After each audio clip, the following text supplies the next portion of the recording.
외국에서 한국으로 유학 오는 학생들 혹은 이민 오는 사람들이 한국에 와서 놀라는 몇 가지 중에 한 가지는 TV를 시청하다가 뉴스 마지막 즈음에 일기예보를 보고 깜짝 놀란답니다. 내일은 전국적으로 비가 내리겠습니다 라고 예고를 하면 깜짝 놀란답니다. 어떻게 전국적으로 비가 올 수 있지? 특히 미국이나 중국에서 오는 사람들은요 더 깜짝 놀란답니다. 자기들은 전혀 그런 뉴스를 한 번도 들어본 적이 없답니다. 중국에서 만약 전국적으로 비가 오게 되면 어떤 현상이 일어날까요? 이 땅에 재앙이 아마 있을 겁니다. 노아의 홍수가 다시 오는 것은 아닐까요? 미국에 전국적으로 비가 오면 어떤 현상이 일어나나요? 미국이 아메리카 다 잠기지 않을까요? 엄청난 일들이 일어날 겁니다. 자기 나라에서는 한 번도 경험해 보지 못한 그런 일들이라는 겁니다. 우리나라에는 가끔 전국적으로 비가 옵니다. 우리나라가 조그마해서 그럴까요? 같은 환경, 같은 일기대의 위치에 있어서 우리나라에는 이렇게 가끔 비가 전국적으로 옵니다. 그래서 그런지 혹은 우리나라가 작기도 하지만 같은 환경, 같은 형편, 또 거기다가 단일 민족이기 때문에 우리에게 주는 장점이 많습니다. 서로 공감대가 형성이 되는 것이죠. 같은 마음을 가집니다. 하나로 뭉쳐질 때 아주 똘똘 뭉쳐질 수 있다는 겁니다. 우리 K방역이 지금 세계적으로 또 주목받는 것은 우리 민족들이 한 마음 한 뜻으로 이 어려움을 함께 극복해 나가자는 이 한 마음으로 이겨내는 이 운동들을 보며 세계가 놀라는 것이지요. 모든 것에선 장단점이 있기 마련입니다. 이런 장점이 있는 반면 단점도 있는 것 같습니다. 우리가 조금 다른 사람들을 보았을 때 그것을 우리 안으로 포섭하는 그 시간이 꽤 오래 걸립니다.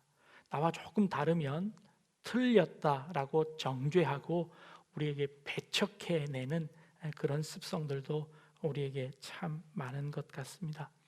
요즘 조금 다른 이야기들을 하면 인터넷에서 신상털기를 또 여론의 문매를 맞으며 그냥 초토화돼 버리고 맙니다.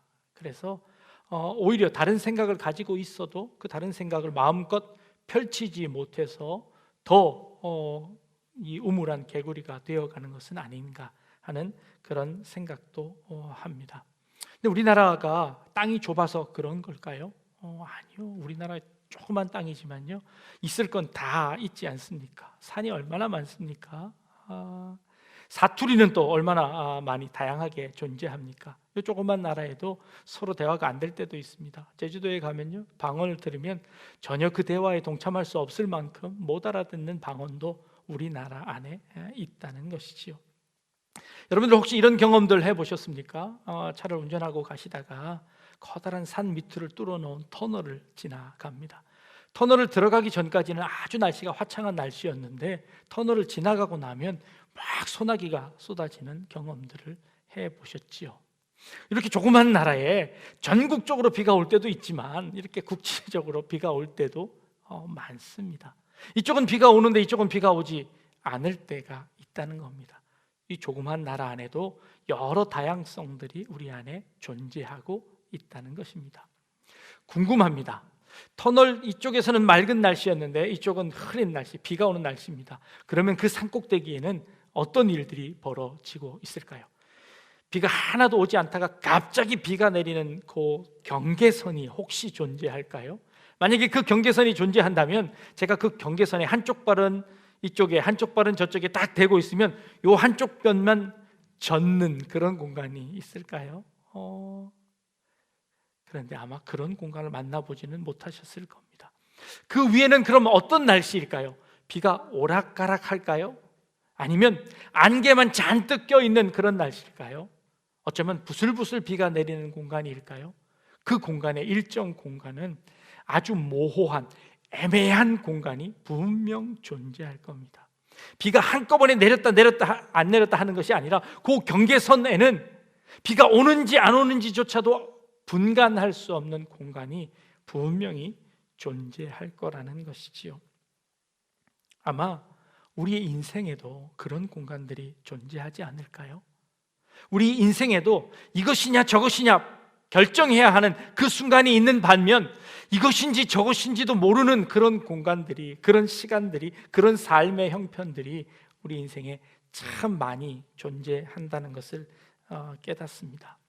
사람이 맺고 끊는 맛이 있어야지 그리 흐리멍텅해서 이 제대로 삶을 살아가겠어? 라고 이야기합니다. 맺고 끊는 것, 결정하는 것, 늘 결정하지 못해서 뭘 먹을 거냐고 물어보면 그냥 맨날 아무거나 먹는다고 합니다. 그래서 아무거나 메뉴를 줬는데 그 아무거나 메뉴를 주면 또 이건 또 아니라고 합니다. 뭘 시켜야 할까요? 이게 애매합니다. 그 애매한 결정 중에서 무엇을 먹을지 선택은 해야 하는 것 아닙니까? 그럼 어떻게 선택하면 좋을까요? 야당과 여당이 있습니다. 선거를 해보면요, 늘 변하지 않는 부동층이 있습니다. 언제나 누가 나왔든 뭘 주장하든 늘 야당 편에 있는 사람이 약 20%에서 많이 보면 30% 흔들리지 않는 부동층입니다. 물론 여당층에도 그런 층들이 있습니다. 많이 보면 한 30% 보는 거지요. 그런데 이쪽 30%, 이쪽 30%를 합치면 60%밖에 안 됩니다. 아니, 때로는 더 많을 수도 있지요. 더 적을 수도 있습니다. 그런데 결정하지 않은 사람들이 40% 이상이나 됩니다. 그 사람들은 어느 편에 설까요? 때로는 이쪽 같다, 때로는 저쪽 같다 합니다. 결정하는 이유는 뭘까요? 잘하는 쪽에 표를 던진답니다. 잘하는 쪽에 표를 던져서 이 결정하게 됩니다. 이 사람들은 우유부단한 사람일까요? 이 사람들은 이것이냐 저것이냐 결정 못하고 이것저것 이쪽으로 휩쓸리기도 하고 저쪽으로 휩쓸리는 그런 사람들일까요? 아니요. 그런데 이런 사람들 덕분에 우리나라 정권이 이 진보 쪽으로 갔다 보수 쪽으로 갔다 한 번씩 왔다 갔다 하는 겁니다. 이런 부동층들이 있어야 된다는 겁니다. 이런 모호한 층들이 있어야 된답니다.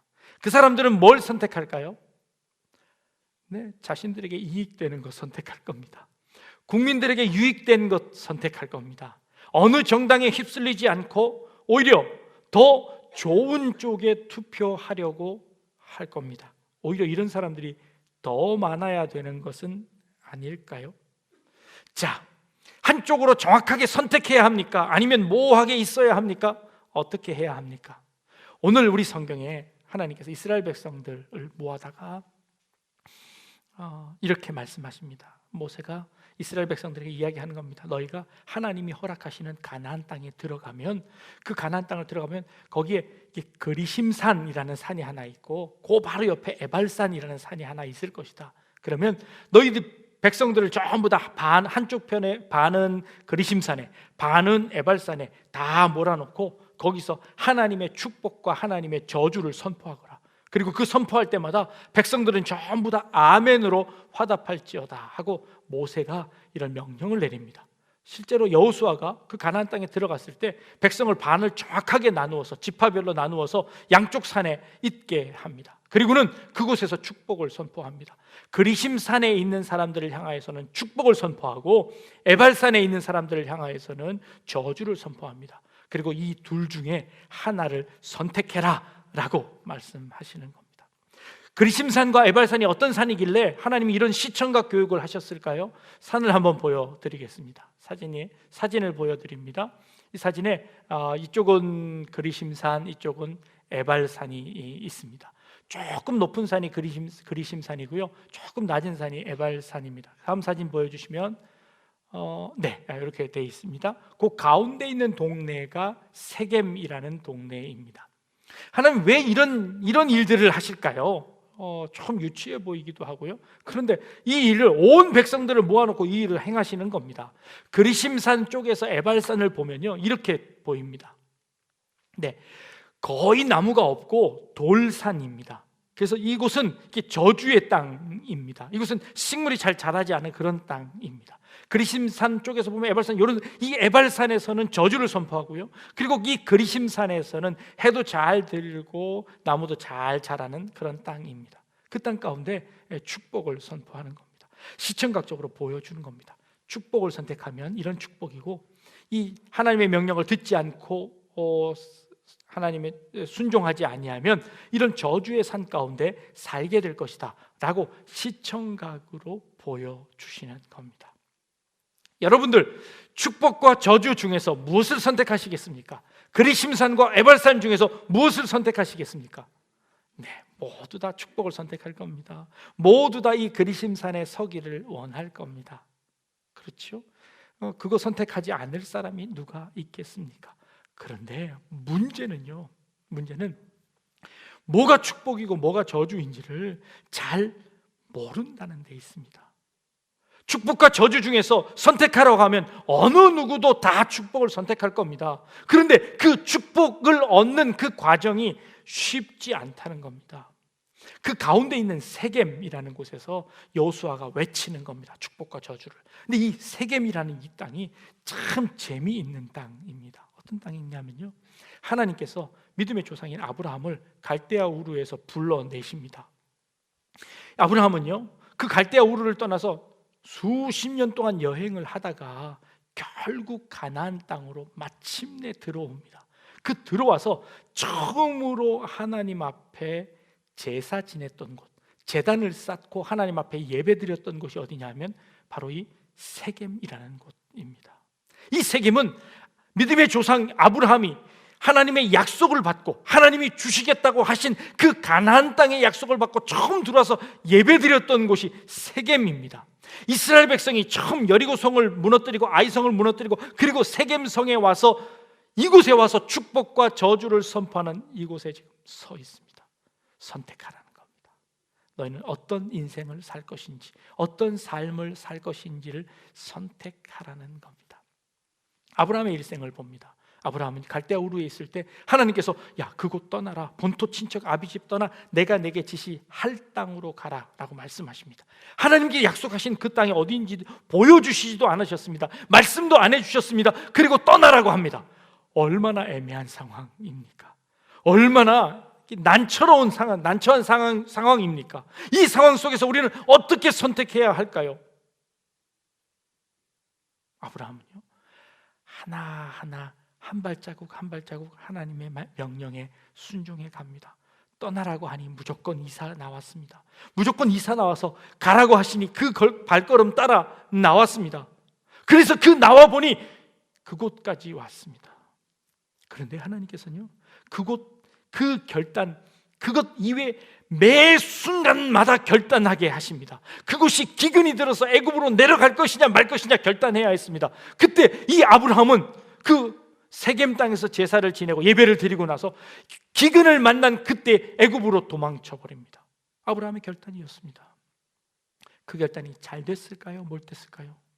애굽으로 내려가자마자 자기 아내를 누이라고 속여야 하는 그런 엄청난 일을 닥치게 됩니다. 자기의 결단이 잘못되었음을 압니다. 다시 세겜으로 올라옵니다.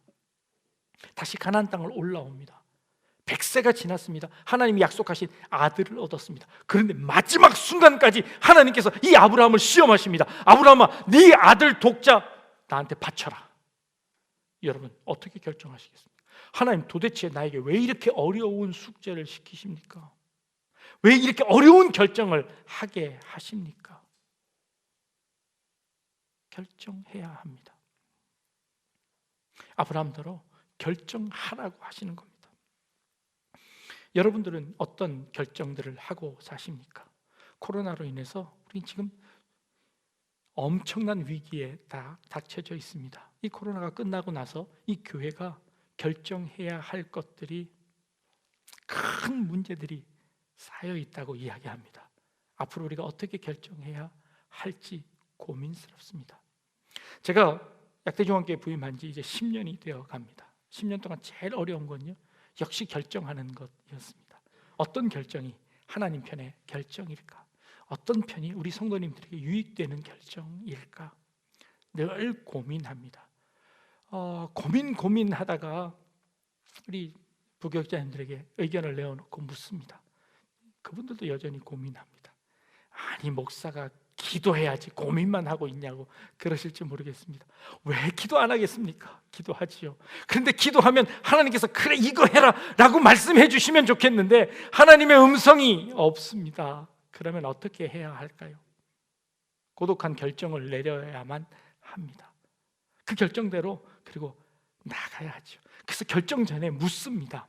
제가 이 결정을 했을 때 어떤 장점이 있고 어떤 단점이 있을지를 묻습니다. 그리고 이 결정을 해서 나타나는 결과들이 어떨까를 질문합니다. 끊임없이 질문하고 묻고 해서 그 결과가 어떨지를 예측합니다. 그리고 그것을 하나씩 조심스럽게 해나갑니다. 성공하고 잘할 때도 있습니다. 그런데 때로는 실패할 때도 있습니다.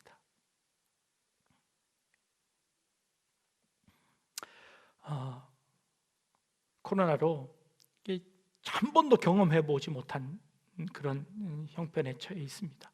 스스로 문을 닫고 성도님들 예배 오지 못하도록 했습니다. 그래서 이게 제가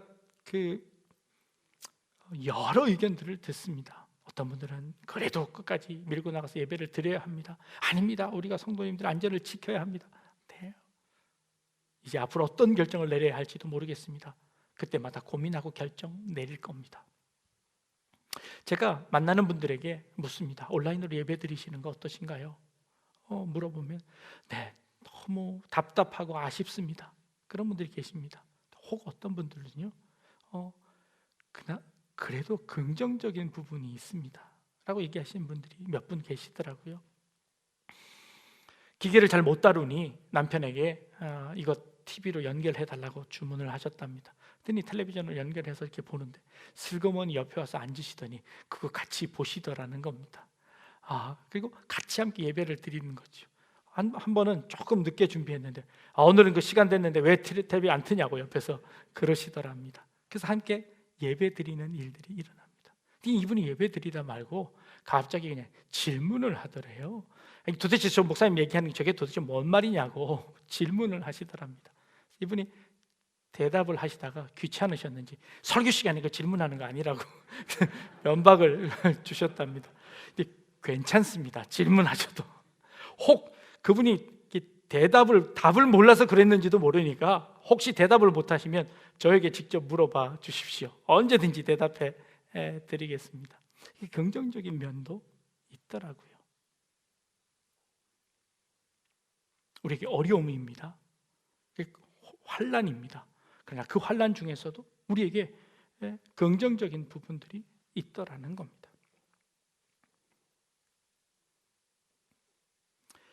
이 어려움 가운데서 우리는 무엇을 기준으로 선택하면 될까요? 우리는 분명히 하나님의 뜻을 선택하고 싶습니다. 그런데 그 하나님의 뜻을 제대로 알지 못하는 것이 문제입니다. 그렇다면 이 어려움 속에서 어떻게 하면 선택할 수 있을까요? 고민합니다. 기도합니다. 그리고 마지막 순간에는요, 결단을 해야 합니다. 마지막 순간에는요, 결정을 해야 합니다. 이 세상에 아무거나는 존재하지 않습니다. 어찌되었건 그것을 내가 결단해야 합니다. 여호수아 20장, 24장에 가보면요, 여호수아가 마지막 유언처럼 모든 백성들을 함께 불러 모아놓고 이렇게 유언을 합니다. 너희 눈에 보기에 좋은 것을 선택해라. 너희 눈에 보기에 이 가나안 사람들이, 이 가나안 땅에 살고 있는 사람들이 섬기는 신과 그들이 섬기는 풍습과 우리를 인도하신 하나님과 하나님이 명령하신 그 율법들 중에 너희들 눈에 무엇이 더 좋게 보이더냐? 좋은 쪽을 선택해라. 너희들에게 자유를 주마. 그 좋은 쪽을 선택해라. 그런데 나와 내 집은 이 하나님을 선택했다라고 대답하는 장면이 나옵니다. 이 하나님을 선택한 것입니다. 그러자 이스라엘 모든 백성들이 우리도 당신과 마찬가지로 하나님을 선택하겠습니다 하고 하나님을 선택합니다. 이것은 그들의 자유의지를 가지고 그들이 스스로 결정한 선택입니다. 그러나 이 선택이 이루어지기까지 하나님은 그 백성들을 인도하셨습니다. 그들이 그 선택을 잘 할 수 있도록 하나님께서 그 백성들을 인도하셔서 지금 그 자리까지 있게 하셨습니다. 가나안 땅 사람들 다 몰아내고 그들을 차지하고 있는 상태에서 여호수아가 물어봅니다. 어떤 게 더 좋으냐? 하나님의 은혜로 말미암아 선택되어진 이것이 당연히 좋게 보이겠죠. 그래서 그 은혜를 선택하는 겁니다. 하나님이 우리에게 주신 그 은혜들을 기억하며 그 은혜들을 생각하며 그 은혜에 따라서 우리가 결정하는 겁니다. 그러나 그 결정의 순간에는 여러분들의 결정이어야 합니다. 아브라함에게 네 아들 그거 바쳐라 라고 얘기하셨습니다. 그러면 그 아브라함은 얼마나 많은 고민을 해야 했겠습니까? 어떤 것이 하나님의 뜻일까? 하나님의 뜻이 과연 이것이 맞는 것일까? 하나님이 정말 내게 명령하신 것일까? 아닐까? 부터 시작해서 이 말을 듣는 것이 정말 옳은 것일까? 윤리적으로 도덕적으로 고민했을 겁니다. 그 고민 가운데 아브라함 결정적으로 하나님의 명령을 듣기로 한 것입니다. 그가 결정을 내렸습니다. 여러분들의 인생 가운데도, 여러분들이 선택해야 되는 가운데도 수많은 결정들을 하셔야 할 겁니다. 여러분들의 가정에서, 직장에서, 여러분들의 인생에서 결정하셔야 될 때 여러분 미루지 마십시오. 하나님 내게 응답해 주십시오. 하나님의 명령이 안 들어와서 결정을 못 한다고요? 그럼 어떻게 살아가야 합니까? 결정해야 합니다. 그 결정은 우리가 해야 하고 그 결정에 대한 책임 또한 우리가 져야 합니다. 하나님이 우리를 인도하셨잖아요. 하나님이 우리를 지켜주실 거잖아요. 네, 지켜주셔서 여기까지 온 겁니다. 그리고 여기까지 왔으니 여기에서는 우리가 선택하라고 하시는 겁니다. 어떻게 선택하면 좋을까요? 잘 모르겠습니다. 그런데요, 여러분들에게 안전장치를 하나 알려드리겠습니다. 하나님께서 이 모세를 통하여서 너희가 요단강을 건너가서 이 그리심산과 에발산에 갈 때에 이 요단 강가에 있는 이 돌무더기를 가져가라고 이야기하십니다. 그리고는 그 에발산 위에 꼭대기에다가 하나님의 제단을 쌓는데 다듬지 아니한 돌, 거기다가 회칠하지 아니한 돌로 그곳에다가 제단을 쌓고 그곳에서 예배를 드려라 라고 하시는 겁니다. 참 재미있는 명령입니다. 이왕 제단을 쌓으라고 하실 거면 어느 산에 쌓는 게 더 좋을까요?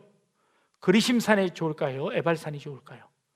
그리심산이 훨씬 좋지요. 이곳은 아주 나무도 푸르고 좋은 산입니다. 그리고 그것은 축복을 선포하는 산입니다. 그러니 그 축복을 선포하는 그 산에다가 제단을 쌓고 축복을 구하는 것이 훨씬 더 보기에 좋지 않을까요? 그런데 하나님께서는 이스라엘 백성들에게 그리심산에 제단을 쌓지 말고 에발산에다가 제단을 쌓으랍니다. 이 에발산에다 제단을 쌓으라는 하나님의 그 뜻은 무엇일까요? 생각해 봅니다. 상상해 봅니다. 우리의 선택 가운데 이 세겜 땅 가운데서 이 아브라함처럼 때로는 애굽을 잘못 선택해서 나아갈 때도 있습니다. 그래서 그곳에서 다시 돌아오기도 합니다. 그러나 결정적인 순간에 그는 하나님의 명령을 듣고 아들을 바침으로 믿음의 조상이라는 칭찬을 듣게 되어지는 그 잘하는 선택도 하게 되어집니다. 우리 인생에서 여러분들의 믿음의 여정 가운데서 한번 돌이켜 보십시오. 여러분들이 실수한 것들도 참 많지요. 그리고 잘했다고 생각하는 것들도 있지요. 그 순간들 다 여러분들의 결정 아니셨습니까? 그런데요, 하나님께서 이 에발산에다가 안전장치를 하나 더 해두시는 겁니다. 혹시 우리가 잘못 선택하더라도, 내가 잘못 선택해서 에발산 쪽으로 가더라도, 내가 그 저주의 산 쪽으로 가더라도 그 산에 가면 제단이 있는 겁니다. 그리고 그 제단에 번제와 화목제를 드리게 하십니다. 그 번제와 화목제의 의미는 무엇일까요? 하나님, 내가 실수했네요. 하나님, 내가 잘못 선택했네요. 하나님, 내가 죄를 지었네요. 그 에발산에서 하나님 앞에 제사하고 예배하고 다시 돌이켜 하나님의 뜻을 행하라는 겁니다. 그리심산에는 제단이 필요 없습니다. 그리심산에는요, 하나님의 명령을 잘 순종하고 갔을 때 그 산에서 누리는 산입니다. 그러나 에발산은요, 우리가 실수했을 때, 우리가 넘어졌을 때, 우리가 쓰러졌을 때, 우리가 잘 몰라서 방황하고 있을 때, 그 애매함 속에서 잘못 선택했을 때 우리가 빠져드는 그 에발산 가운데서 우리는 다시 또 다른 선택을 하게 하십니다. 그것을 돌이켜서 하나님의 편으로 돌아가게 하시는 은혜의 장치를 한 번 더 만들어 놓으셨습니다. 그리고 다시 돌이켜서 그곳으로 가게 하시는 은혜를 주십니다. 그곳에서 다시 선택해서 그리심산 쪽으로 가게 만드시는 겁니다. 우리에게 결단하라고 하시지만 그러나 그 결단 속에 하나님의 은혜가 있었고요, 결단을 하기까지 은혜로 이끌어 주셨고, 그리고 거기서 우리에게 결단하라고 하시는 그 결단을 통해서 하나님 편을 선택하게 하시고, 혹시 그 시험에서도 떨어지면 또 다른 기회를 허락하셔서 우리에게 다시 한번 기회를 주시는 겁니다. 어쩌면 이 코로나가 우리에게 다시 한번 기회를 주시는 하나님의 은혜인지도 모르겠습니다. 이곳에서 돌이켜서 하나님의 뜻을 결정하는 여러분들 되어지기를 원합니다. 우리 한국교회가 이곳에서 하나님의 뜻이 어디 있는지 우리 자신을 스스로 돌아보고, 우리가 무엇을 잘못 결정했는지, 우리가 지금까지 살아오면서 어떤 길을 걸었는지, 이 애매한 상황 속에서 우리가 무엇을 보고 무엇을 기준으로 선택하며 살았는지 우리 자신들을 다시 한번 돌이켜보며 하나님의 길로 다시 돌이키는 겁니다. 그리고 그리심산을 선택하는 겁니다. 너희 앞에 축복과 저주가 함께 있으니 너희는 이 중에서 무엇을 선택하겠느냐라고 물어보십니다. 하나님의 축복을 선택합니다. 근데 그 선택하는 길이 쉽지 않습니다. 지혜 주십시오. 그리고 최후의 순간에 결단하게 하시고, 그 결단에 우리의 생명을 드리게 하시고, 우리의 삶을 드리게 하시고, 그리고 그 삶의 마지막 가운데서도 끝끝내 우리를 이끄시는, 끝까지 놓지 아니하시고 우리를 인도하시는 그 하나님의 은혜를 우리가 잊지 않게 하시고, 그 은혜로 말미암아 날마다 우리의 선택에서 승리할 수 있는 그런 우리 성도님들 다 되실 수 있기를 주님의 이름으로 축복합니다. 기도하겠습니다. 하나님, 우리 삶에 놓여 있는 선택의 기로에서 축복을 붙잡게 하여 주옵소서. 하나님의 말씀을 붙잡게 하시고 하나님의 뜻을 붙잡는 저희들 되게 하여 주옵소서. 삶의 모호한 경계 가운데서, 그 애매한 삶 가운데서도 우리의 결정으로, 우리의 결단으로 하나님의 편에 우뚝 설 수 있는 저희들 될 수 있도록 인도하여 주시며, 혹 우리가 미련하여서, 우리가 우둔하여서 하나님의 뜻을 잘 알지 못하던 그때에도 우리를 깨닫게 하시고 다시 돌이키게 하시고 하나님께 나아갈 수 있는 저희들이 될 수 있도록 주님 인도하여 주옵소서. 감사드리며 예수님의 이름으로 기도합니다. 아멘.